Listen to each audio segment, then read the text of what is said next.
En esta presentación revisaremos algunos temas relacionados con cómo construir y cómo planificar una clase interactiva que sea de buena calidad y que impacte en el aprendizaje de nuestros estudiantes. Los objetivos de esta presentación son revisar la utilidad de las clases interactivas, reconocer la planificación y estructura de una clase, identificar estrategias de apoyo audiovisual para las clases. Nuestro cronograma, en base al que desarrollaremos la presentación, será primero revisar cuál es la utilidad, después seguiremos con la planificación de una clase para terminar con algunas recomendaciones respecto al apoyo audiovisual. Lo primero que tenemos que responder respecto a esta temática es la gran pregunta que se está haciendo actualmente. ¿Para qué sirven las clases? Para poder responder esto, en primer lugar, lo que tenemos que realizar en un inicio es definir lo que es una clase. Una clase va a ser la actividad en la cual un profesor hace una exposición oral continua con el objetivo de que la audiencia aprenda algo. En esta clase, la actividad principal de los estudiantes es escuchar y estos pueden o no tomar apuntes. Desde siempre la clase o la cátedra se ha pensado como una estrategia para ser utilizada en un grupo grande de estudiantes. Ahora, ¿qué es lo que pasa con las clases en el día de hoy? ¿Y cuál es la visión que hay del punto de vista de la educación en ciencias de la salud y la educación médica respecto a las clases teóricas o a estas grandes cátedras que se realizaban antiguamente?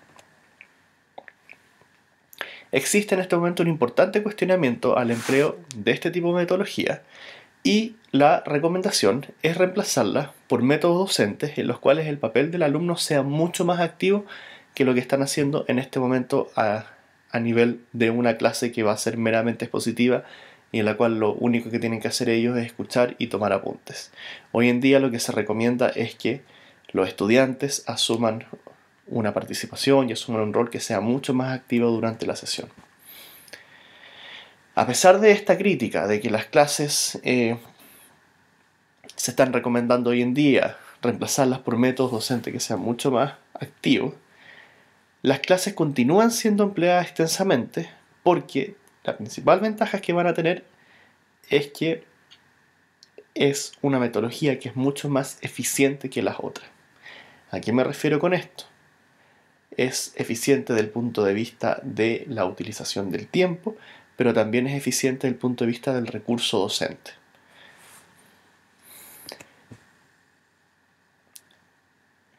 En realidad, la gran crítica que se le realiza a las clases tiene que ver principalmente con el aspecto de que muchos académicos hacen malas clases y los estudiantes en base a esto aprenden poco.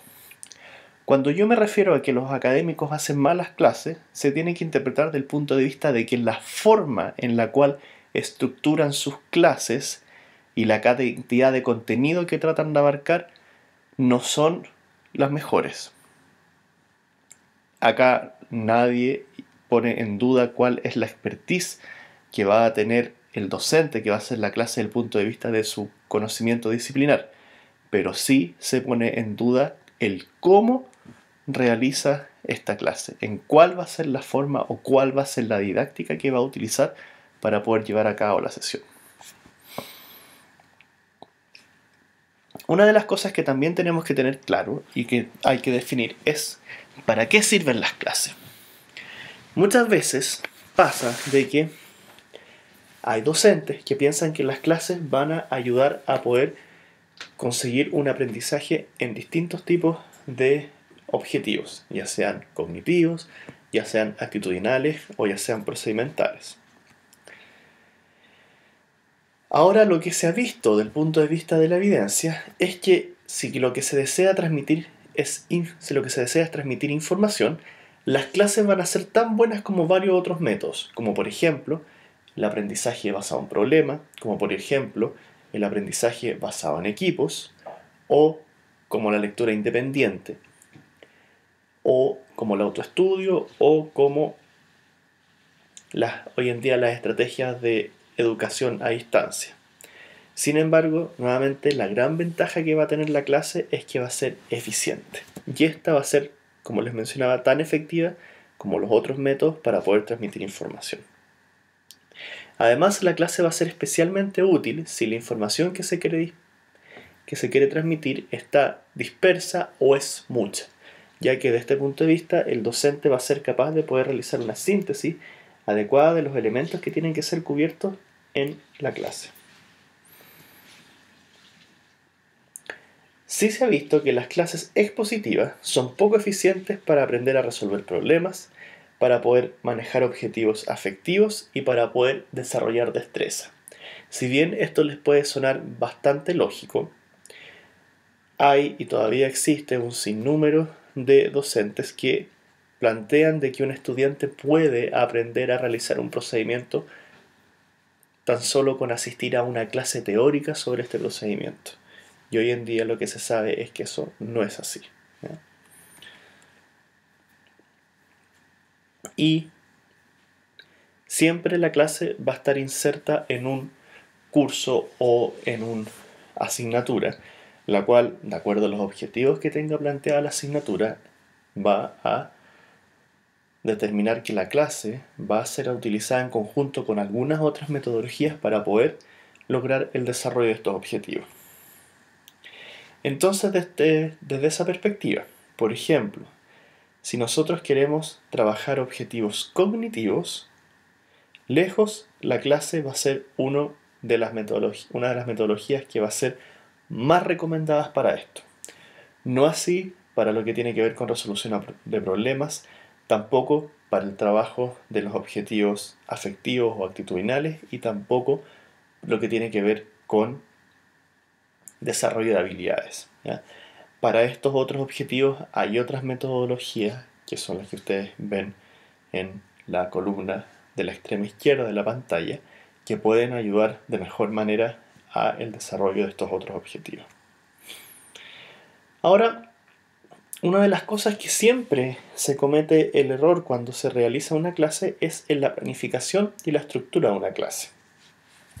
Cuando nosotros queremos planificar una clase, tenemos que cumplir dos grandes aspectos. Uno, hacer una selección de contenidos, la cual va a estar determinada por los objetivos de la asignatura y por los contenidos de la unidad en la cual nosotros vamos a participar como docentes. Y segundo, hay que determinar la densidad de contenidos, es decir, la cantidad de contenidos por unidad de tiempo que se va a abarcar durante la clase. En cuanto a la selección de contenidos, hay que tener claridad que la clase va a ser parte de un curso, ¿sí? Y cuando el docente va a hacer la clase, es importante que éste conozca varios aspectos. Uno, el perfil del egresado, es decir, hacia dónde está dirigida la formación que le están entregando a este estudiante para su desarrollo profesional. Además, también es importante considerar el nivel en el currículum en el cual yo voy a realizar la clase. Es muy distinto hacer una clase para un estudiante de tercer año, para un estudiante de quinto año o para un estudiante de posgrado, ¿ya? Los niveles de desarrollo de los dominios o de las competencias van a ser distintos dependiendo de los niveles del currículum en el cual esté el estudiante. Por lo tanto, es importante conocer eso. También es sumamente relevante conocer los objetivos del curso, así como también los contenidos que ya fueron aprendidos. Y por último, cuáles son los recursos disponibles. Recurso que va desde el tipo de sala en la cual voy a realizar la clase, si cuento con apoyo audiovisual, si cuento con apoyo de algunos otros elementos, como por ejemplo tecleras digitales, para poder realizar la clase. Una vez que se ha seleccionado los contenidos, hay que pasar a la segunda etapa, que es determinar la densidad de contenidos. Y la densidad de contenidos, tal como les había dicho, va a ser la cantidad de contenidos que los estudiantes aprenden por una unidad de tiempo. Uno de los grandes temas que pasa con las clases es que muchas veces la determinación de la densidad de contenido es realizada de una manera que no es muy adecuada y las clases terminan teniendo una gran hipertrofia o una gran cantidad de información de la cual lo más probable es que el estudiante recuerde una cantidad muy baja de lo que se le presentó en clase. Para esto, y para reafirmar lo que les estoy comentando, les voy a presentar ahora un trabajo que se realizó con el objetivo de comparar el aprendizaje de una clase efectuada con tres densidades de información distintas. La clase que se iba a realizar era una clase de fibrosis pulmonar que estaba destinada para ser realizado a un tercer año de medicina. Y se tomó 123 estudiantes de un tercer año y se dividió en tres grupos asignados al azar, de tamaños similares y además con iguales calificaciones previas. Es decir, tenían características similares. Y lo que se realizó fue plantear tres tipos de clases con distintas densidades de contenidos. Entonces hubo un primer grupo que se le hizo una clase con una densidad de contenido baja. Hubo un segundo grupo que se le hizo otra clase paralela con una densidad de contenido mediana. Y hubo un tercer grupo que se le hizo otra clase paralela con una densidad de contenidos altas. ¿Ya? Lo que ustedes ven en el gris más oscuro corresponde a los contenidos elementales que los estudiantes deberían de haber aprendido de ese tema de fibrosis pulmonar. Después van a ver un gris que es un poco más claro, que tiene que ver con las actividades de refuerzo que se hicieron, o principalmente con las actividades de participación de los estudiantes que tuvieron durante la clase. Y hay otro gris un poco más oscuro que se refiere a la cantidad de contenido extra que se les pasó a los estudiantes dentro de las clases. Entonces así tenemos que los estudiantes que estuvieron en la clase con baja densidad de contenido, tuvieron los contenidos elementales y un gran número de actividades interactivas y de participación de los estudiantes. Los que estuvieron en el grupo de mediana densidad tuvieron los mismos contenidos elementales, pero con una cantidad mayor de contenido extra y una menor cantidad de actividades interactivas y participación de los estudiantes. Y aquellos que tuvieron una alta densidad de contenido tuvieron los mismos contenidos elementales, que eran los que necesariamente tenían que aprender, junto con un número importante de contenido extra y además con un número menor de actividades interactivas o de participación de los estudiantes. A estos estudiantes se les evaluó el aprendizaje sobre los contenidos elementales o los contenidos básicos. Y para esto se les hizo un pretest que se les aplicó al inicio de la clase. Después se les realizó un post-test inmediato que se aplicó al final de la clase y posterior a eso se hizo un post-test tardío que se aplicó 15 días después que fueron la clase. Los resultados que se dio en este estudio fueron los siguientes. Aquellos estudiantes que asistieron a la clase con una baja cantidad de contenido, se vio que el pretest al inicio fue un 49%, en el que asistieron a la clase una mediana densidad fue un 47%, y los que asistieron a la clase de una alta densidad fue un 46%. Ahora, cuando empezamos a ver los post-test inmediatos, ya empezamos a detectar algunas diferencias. Es así como en los estudiantes que estuvieron en la clase de baja densidad de contenido, tuvieron un 89% de las respuestas correctas, frente a un 78 y un 79 que respectivamente tuvieron los estudiantes que estaban en los grupos mediano y de alta densidad. Y la diferencia más importante se observó en el post-test tardío, en el cual los estudiantes que asistieron a una clase con una baja densidad de contenido tenían mejores resultados estadísticamente significativos que aquellos que asistieron a una clase de mediana y de alta densidad de contenido. Por lo tanto, la estructura de una clase tiene que ser adecuada al aprendizaje. Además, tiene que ser organizada racionalmente. Para esto, habitualmente lo que se recomienda es estructurar la clase de la siguiente forma.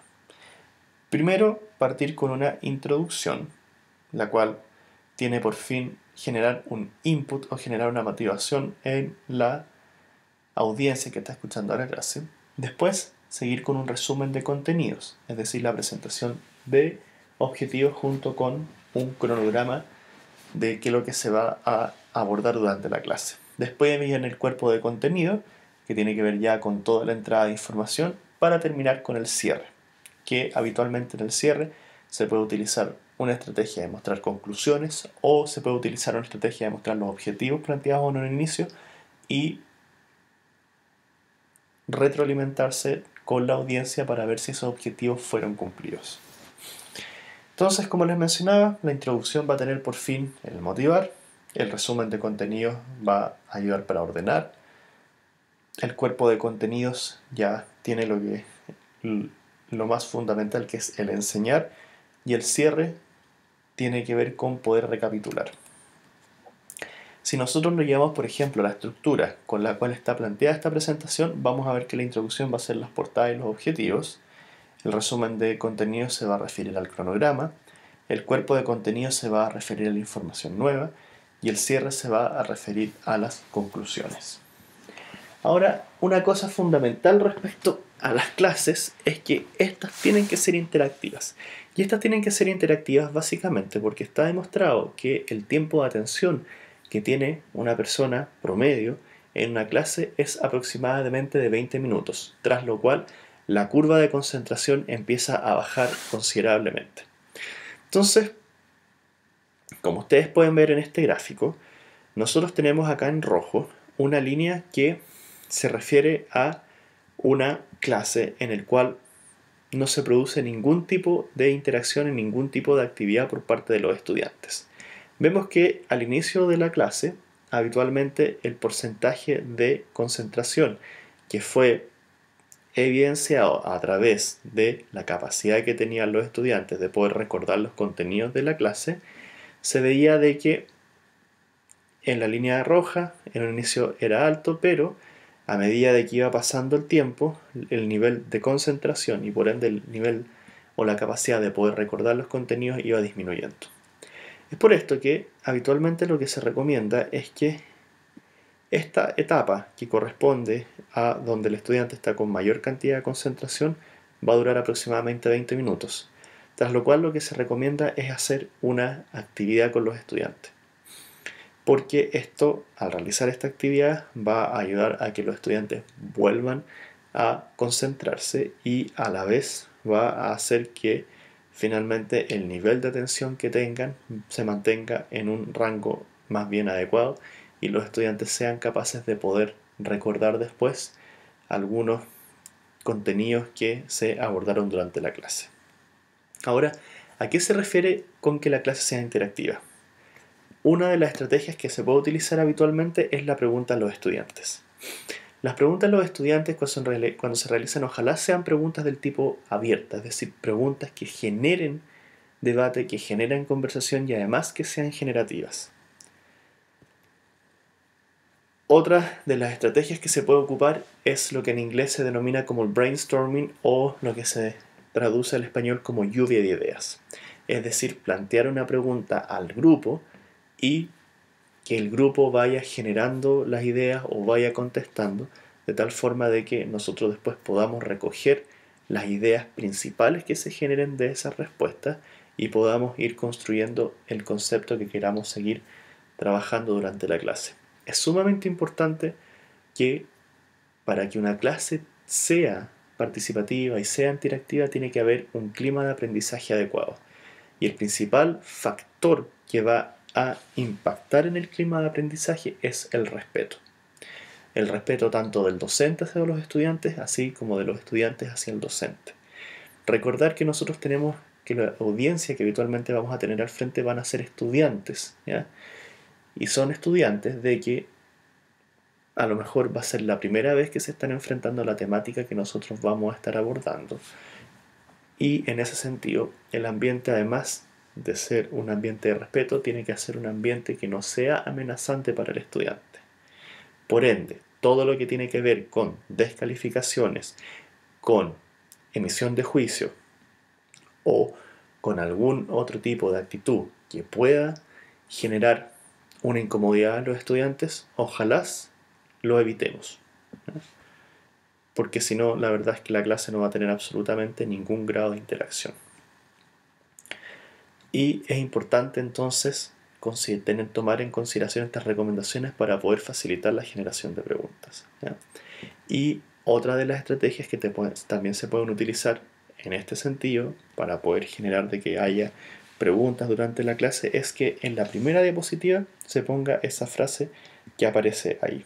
Preguntas aclaratorias inmediatas, o también existe la estrategia de poner preguntas aclaratorias al final, ¿ya? Lo cual obviamente va a incidir en que la clase pierda algún grado de interacción.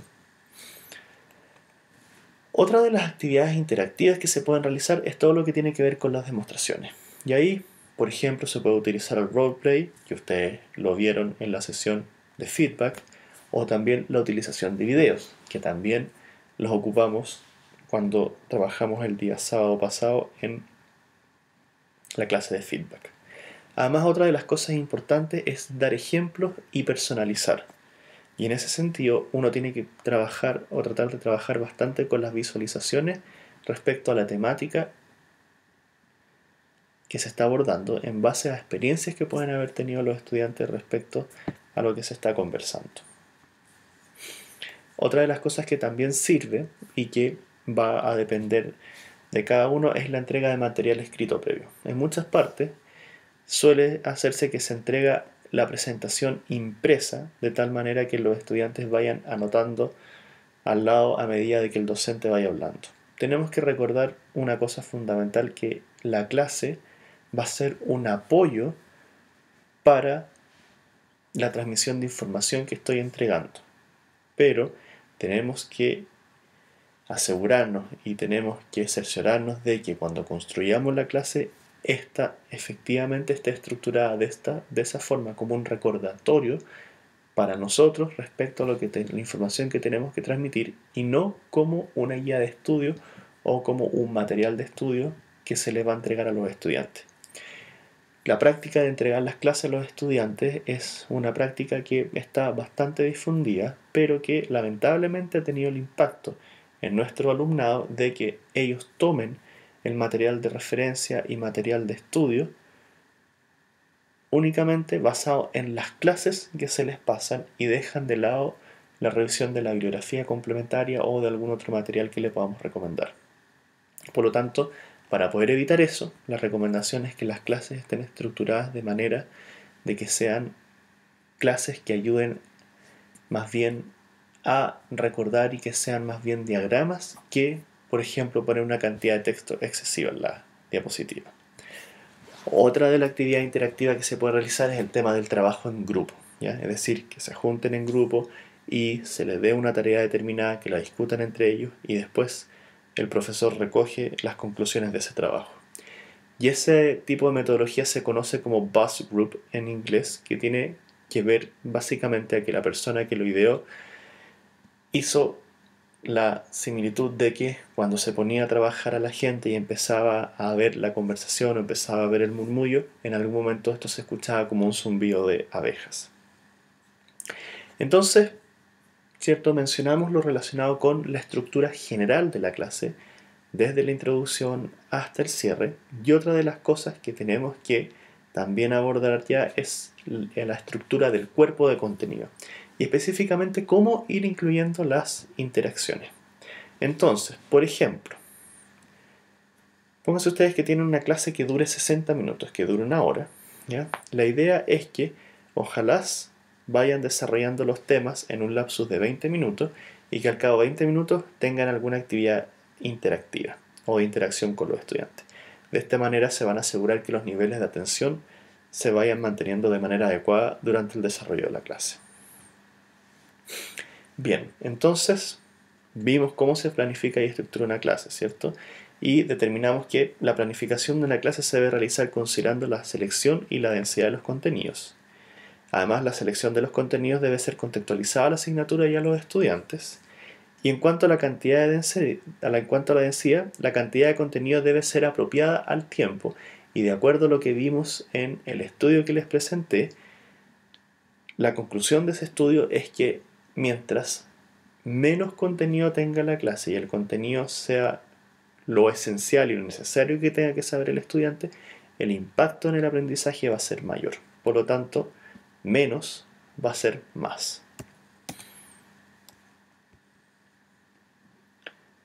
Además, la estructura de la clase tiene que ser adecuada al aprendizaje y organizada racionalmente, y es necesario dejar espacio para interacción.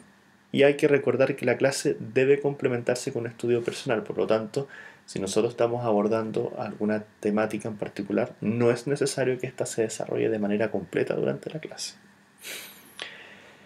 Bien, para ir concluyendo, vamos a mencionar un par de palabras sobre apoyo audiovisual, ¿no? Y algunos consejos entonces sobre las diapositivas. Ojalá sean diapositivas que ayuden a mantener la atención. Acá lo que se recomienda actualmente es que ojalá la diapositiva sea blanca o en su defecto sea de color crema, ¿ya? Tratar de que la diapositiva sea lo más simple posible y ojalá evitar usar los formatos de PowerPoint o los formatos de Keynote en el cual vienen con algún diagrama a la diapositiva predeterminadamente, porque a la larga eso termina distrayendo a la audiencia. Por lo tanto, ojalá la diapositiva lo más simple posible. Y la otra razón por la cual es importante que la diapositiva sea una diapositiva blanca es que si nosotros nos toca hacer clase en un auditorio que sea oscuro, el solo hecho de proyectar la diapositiva blanca va a iluminar el espacio en el cual vamos a estar haciendo la clase. Otra cosa importante es el tamaño y tipo de letra. Ojalá el tipo de letra sea las sans serifas, porque son letras que se leen mucho mejor a la distancia. Y el tamaño tiene que ser un tamaño no menor a 18 puntos, ¿ya? Porque si es menor a 18 puntos, la verdad es que la lectura se torna bastante difícil. Además, también es importante que el color de letras siempre contraste con el fondo. Como mencionamos que el fondo tenía que ser blanco, la recomendación de la letra es ojalá que sea negra o azul, pero que sea una letra que genere contraste. Y por último, y para recordar lo relacionado con la simplicidad, ojalá mantener la diapositiva lo más simple posible, procurando ocupar la menor cantidad de imágenes, y en caso que se utilicen las imágenes, que sean imágenes que estén relacionadas con el tema que estamos desarrollando, porque si no, nuevamente, lo que va a producir es más distracción que concentración.